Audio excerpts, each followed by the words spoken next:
Uno de los 5 pasos que se debe de verificar en el ajuste de los armazones. El primero es el ángulo panorámico de envolvencia.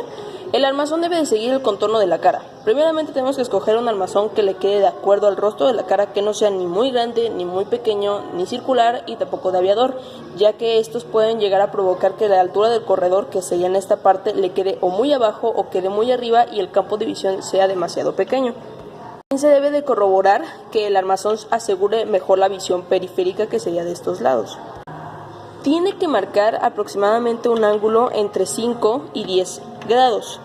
Visto de esta manera, se puede observar que el armazón aproximadamente tiene esas magnitudes, esos ángulos.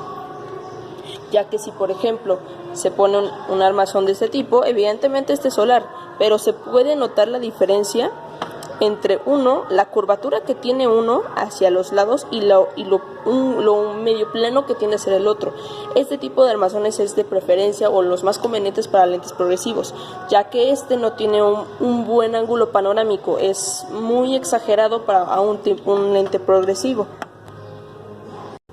También un punto importante es verificar que el armazón no esté desalineado, que alguna varilla no esté más arriba que la otra, que alguna plaqueta no esté más hacia adentro que hacia afuera, para poder también tomar bien estas distancias.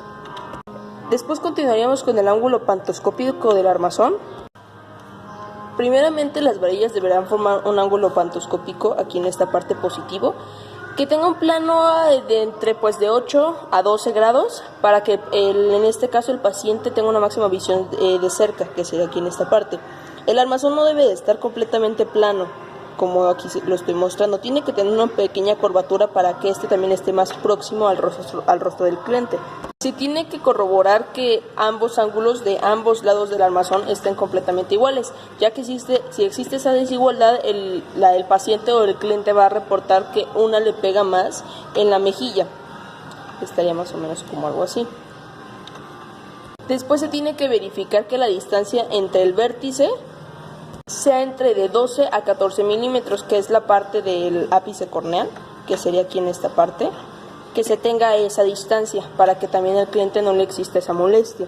De forma se tiene que verificar que el aro inferior tenga una separación de las mejillas entre de 4 a 6 milímetros, ya que si este empieza a tocar la mejilla o empieza a invadir mucho también esas zonas, también podemos corroborarlo de que es un armazón que no le queda al cliente, que tal vez es demasiado grande o demasiado amplio para un progresivo.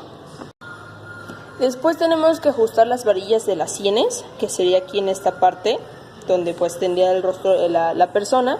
Las aberturas de las varillas deben de coincidir una con la otra, igual con el ancho de la cabeza de la persona. No puede estar una varilla demasiado cerrada o demasiado abierta, porque también depende del tamaño del rostro de la persona.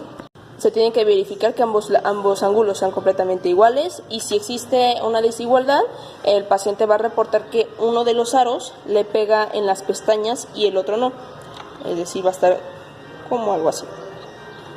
También se tiene que verificar que el armazón no esté tan ajustado o tan apretado con las sienes del cliente para que este no le incomode. Después vamos a ajustar lo que vienen siendo las plaquetas. El primer ángulo que se debe de ajustar es que las plaquetas estén alineadas en el ángulo nasal, que sería aquí en esta parte, que vaya del centro del puente a las comisuras de los labios aquí. Más o menos va a marcar un ángulo de 60 grados.